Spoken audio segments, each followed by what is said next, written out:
আগেও ফিগমা দিয়ে ডিজাইন করতাম, এখনও ফিগমা দিয়ে ডিজাইন করছি, কিন্তু প্যাটার্নটা একটু চেঞ্জ হয়ে গেছে।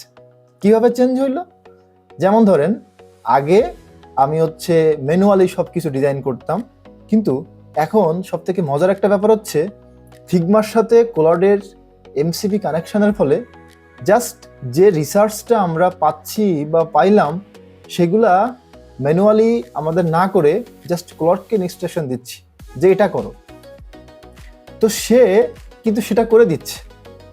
এবং দেখা যাচ্ছে ওইখানে কিছু মিস্টেক বা কিছু ভুল ত্রুটি থাকতে পারে, সেগুলা আবার কারেকশন করে দিয়ে আবার ওকে একবার সুন্দর করে বোঝাইতে পারলে ও কিন্তু মোটামুটি ভালোই রেজাল্ট দিচ্ছে। তো দেখেন, আগে যেখানে একটা পেজ করতাম, এখন আসলে এক্সপেকটেশন লেভেল এতই বাড়ছে যে 10টা পেজ দিলেও অনেক সময় মনে হয় এখনো কিছু কমতি থেকে গেছে বা কিছু আমাদের আরো করতে হবে।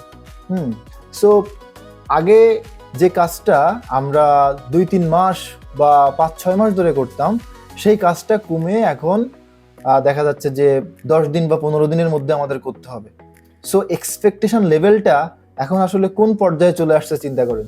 তার মানে কাজ কিন্তু অনেক দ্রুত হচ্ছে, এটা ঠিক আছে।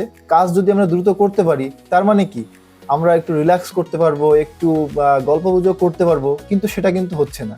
কারণ এক্সপেকটেশন এত বেশি যে এখন চাচ্ছে যে 1 সপ্তাহে বা 10 দিন 15 দিনে একটা মডিউল সব ঠিক হয়ে যাবে। কিন্তু এইখানে একটা প্রবলেম আছে, সেটা হচ্ছে অনেক কিছু আছে যেগুলো আসলে ম্যানুয়ালি একটু চেক করা লাগে, কারণ আমরা এআইকে কিন্তু 100% বিলিভ করতে পারছি না এখনো।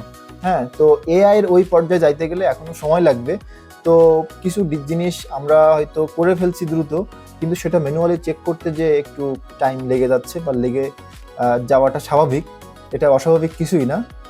বাট কাজের যে প্রেশার, এটা কিন্তু কমে নাই। কাজের প্রেশারটা কিন্তু বাড়ছে, এক্সপেকটেশন বাড়ছে, এবং দেখা যাচ্ছে যে আগে 1 ঘন্টায় যে কাজ আমরা করতাম সেখানে হয়তো আমরা 20 মিনিটে করে ফেলছি, কিন্তু সেটাকে আবার চেক করা বা ভেরিফিকেশন করা এটা একটু টাইমের ব্যাপার।